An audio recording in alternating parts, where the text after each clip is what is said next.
Caribe Radio, nos proponemos ser la emisora online calificada para ser la mejor opción en comunicación para usted. Nos preparamos en noticias, deportes, cultura, música y de entretenimiento general para que usted esté conectado todo el tiempo con nosotros. Caribe Radio ofrece el mejor servicio de comunicación digital para que las empresas se hagan visibles a diferentes públicos. Desde lo público trabajamos para el servicio y por el servicio social. Caribe Radio Online nos entrenamos día a día para brindar la mejor opción en producción de medios digitales. Caribe Radio, la radio del futuro. Los conceptos, productos y servicios del siguiente espacio son responsabilidad del director del programa y no representan el pensamiento de esta emisora.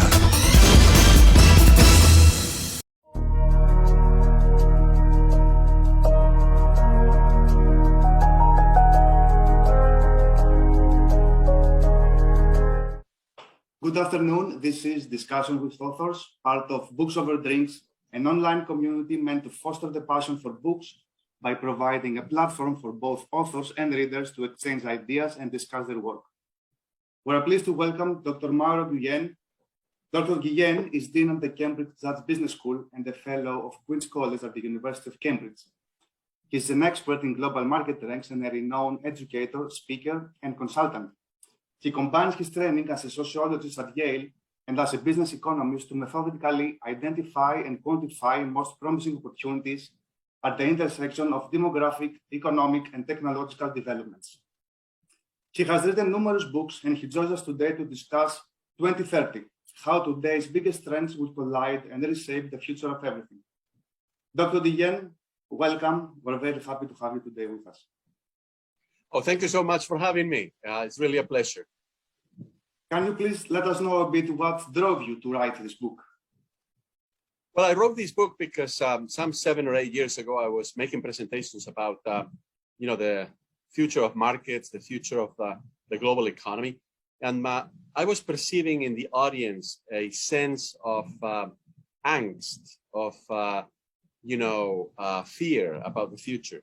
And so I thought it would be a good idea to write a book that essentially provides people with a roadmap, with an understanding of what's going on, and maybe with some ideas as to how to position yourself in a way that you can take advantage of those changes. No, I understand. So you approach the subjects in this book using lateral thinking.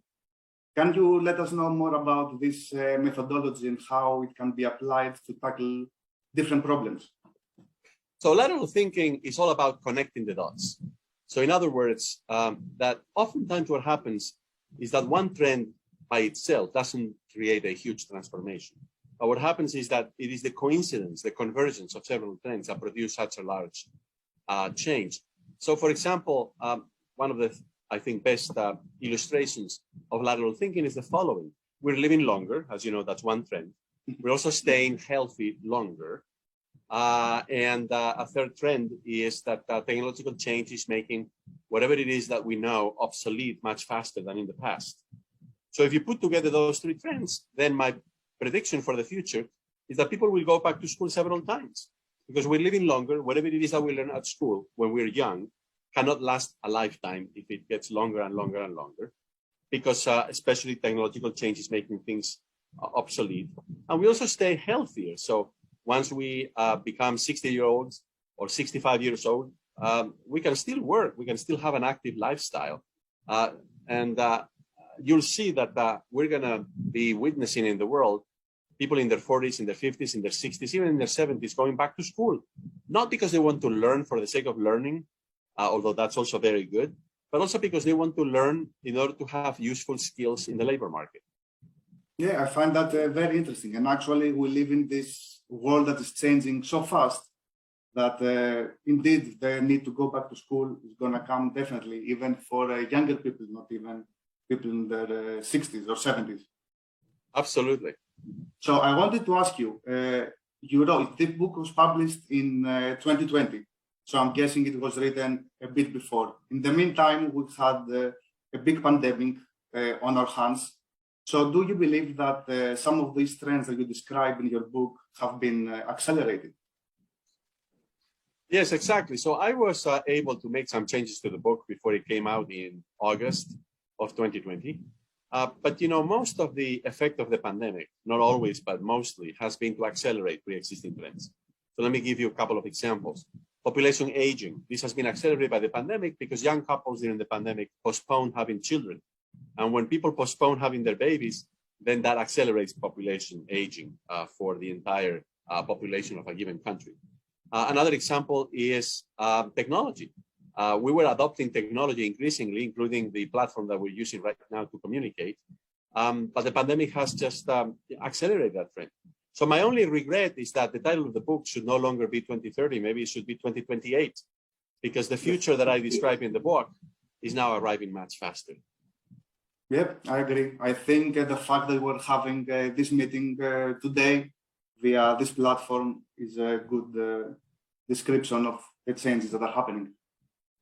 So you mentioned already a bit an aging population, and you talk in your book about this emerging consumer segment, the gray market, or in other words, people above the age of 60. So we live in an aging world, certainly in the developed market. Can you tell us a bit more how this will play out in the future? Yeah, this is the fastest growing market in the world. It's a segment of people above the age of 60.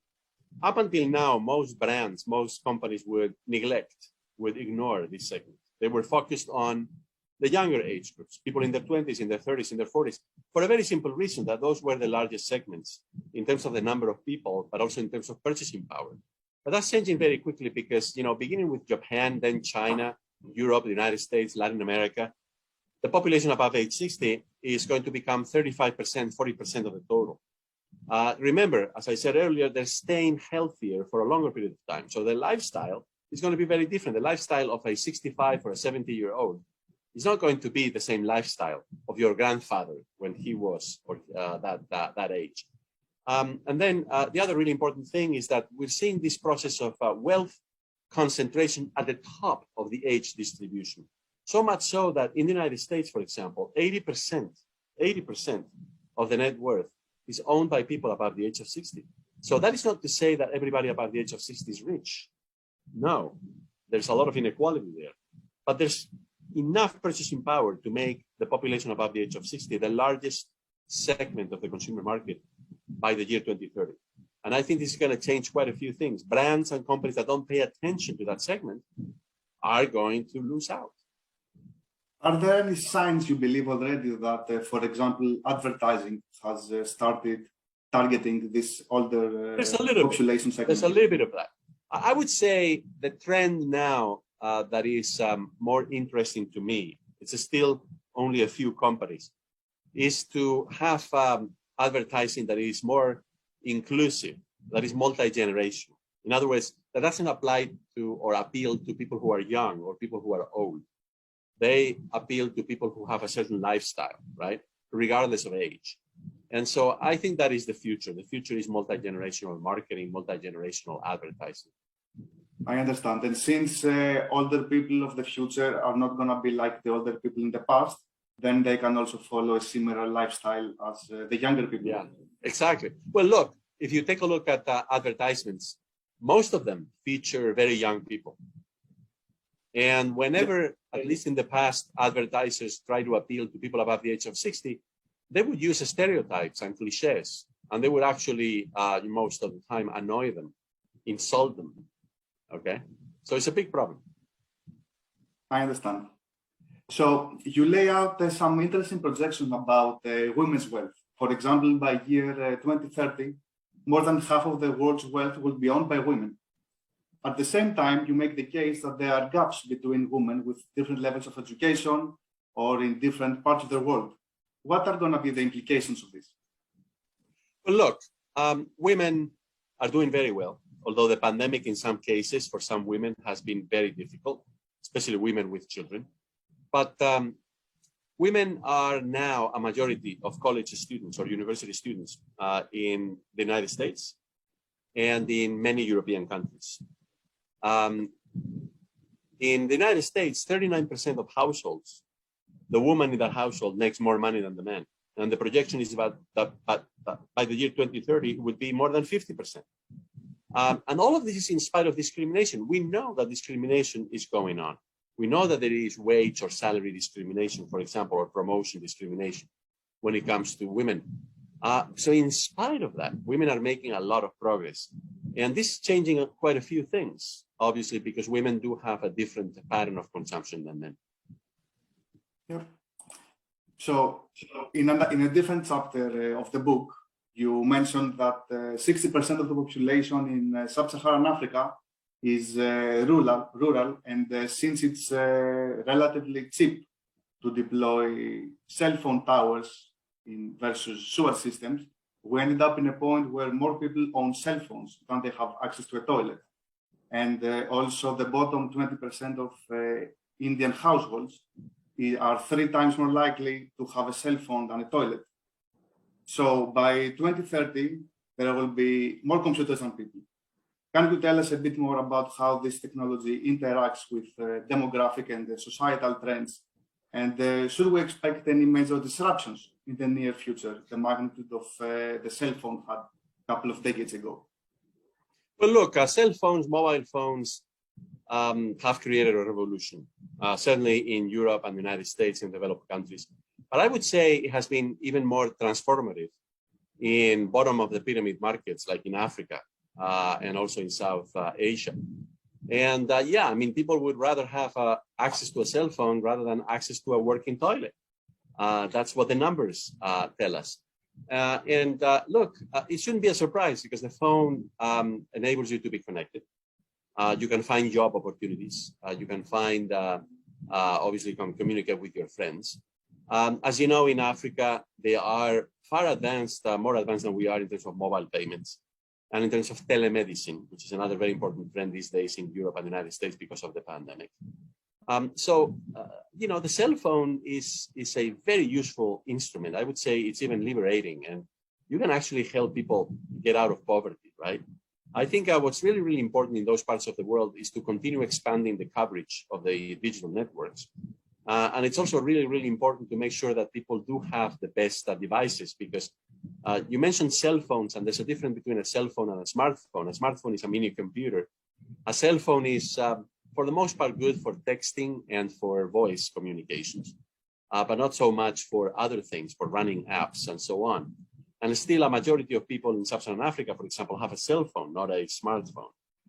So there's still a lot of ground to cover here in terms of making sure that everybody has access to this. But, you know, let me put it this way. These days, we shop, we work, we learn online. And without the mobile networks, I think this ability would have been confined to just a few people. So the mobile phone has been really a big revolution in terms of access.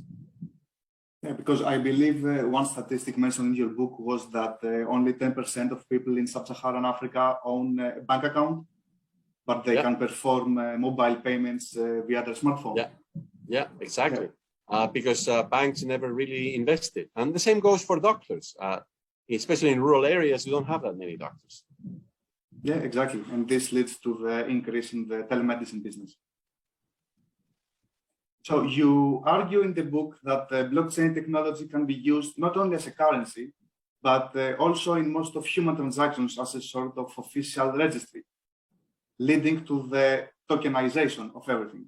Can you tell us a bit more about this? And well, I think, yes, I think that cryptocurrency, if it's just a substitute for money, is really not going to displace the dollar or the euro or the renminbi, because governments and central banks will continue to want to have a control over the supply of money, right? I mean, this goes without saying. However, I believe there are a lot of very interesting entrepreneurial opportunities if people bundle things. So that's what normally is called digital tokens. So a digital token is not just money; it's also, you know, any information that you want to transact. It can be used for entering into digital contracts. It can be, for example, something that gives you the right to vote in an election, or for something, let's say, in your neighborhood association. It can be something that also encourages behavior that is pro-social behavior. For example, behavior that is consistent with preserving the environment. So I think that's where the future is. The future is in digital tokens as opposed to in cryptocurrency per se. But these digital tokens, of course, will include cryptocurrency, but will be far more than just money. And how do you think that people could get convinced to use something so decentralized? So how would they gain their trust to use blockchain? Something that many people still don't understand to this day. Yeah, well, blockchains can be open and decentralized. Blockchains can also be for certain people only. Like, remember, companies and various organizations, they have internal blockchains for them. There's a big discussion here because, as you know, even with something that is designed explicitly as a decentralized network, for example, Bitcoin, has become very centralized, not so much on the side of users, but rather on the side of the miners, of the people who verify transactions for Bitcoin. So we are now in a situation in which, in spite of the fact that the market for Bitcoin has taken off, very few, entities, let me put it that way, or nodes in the network, actually account for a very large percentage of the transaction verifications on that network. So there has been de facto centralization, even with something that was explicitly designed as being decentralized, like Bitcoin. No, thank you. I agree. So I think in the near future, we will see some big changes on that subject. Well, Dr. Guillén, thank you very much for your time. I have one last question for you. So since this is Books Over Drinks, I would like to ask you if you have a drink that you would recommend that would go nicely with your book, 2030. Yeah, well, I think, I would recommend champagne, especially rosé. So not whiskey. I mean, when people read my book, I think they realize that there is a cause for optimism. Okay, I provide in the book a roadmap. I provide in the book some ways of thinking positively about the future. And so I would like to celebrate the future. I would like to celebrate the potential that it can bring. Let's focus on the opportunities. Let's, of course, address the challenges and the threats, but let's focus on the opportunities. So it's a big toast here with, rosé champagne, if people can imagine it now, which is my favorite, to the future. Yes, I completely agree with that. I think even though some of the subjects might seem scary to some readers, I have to say that the book overall is written with a very positive vibe. And even at the conclusion, you have some tips how to survive 2030. So okay. I will drink to that. Wonderful. Thank you so much for inviting me. Dr. Guillén. Wish you a nice day. You too. Bye-bye.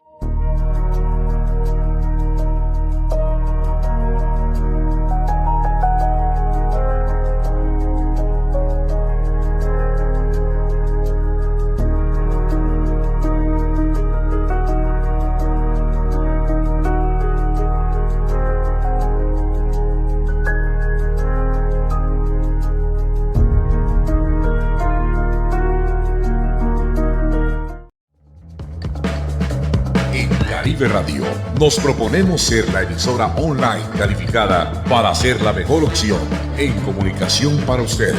Nos preparamos en noticias, deportes, cultura, música y de entretenimiento general para que usted esté conectado todo el tiempo con nosotros. Caribe Radio ofrece el mejor servicio de comunicación digital para que las empresas se hagan visibles a diferentes públicos. Desde lo público trabajamos para el servicio y por el servicio social. Caribe Radio Online nos entrenamos día a día para brindar la mejor opción en producción de medios digitales. Caribe Radio, la radio del futuro.